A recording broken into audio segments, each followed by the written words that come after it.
Ketika kita mendapatkan daging, apa yang pertama kali harus kita lakukan? Apakah dicuci, dimasak, atau dimasukkan ke dalam kulkas?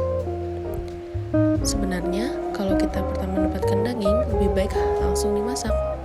Namun, jangan dicuci dulu ya, karena jika dicuci, daging justru akan terpapar bakteri yang disebabkan oleh tingginya kandungan air dalam daging. Toh nanti pun ketika sudah dimasak dengan matang atau dimasukkan ke dalam freezer, maka bakteri akan mati dengan sendirinya.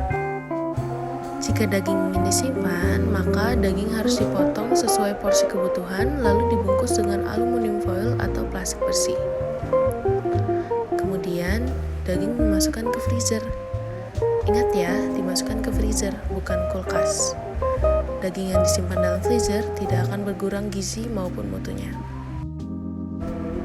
Berapa lama sih daging dapat disimpan di dalam freezer? Untuk daging mentah sendiri dapat disimpan selama 6-12 bulan.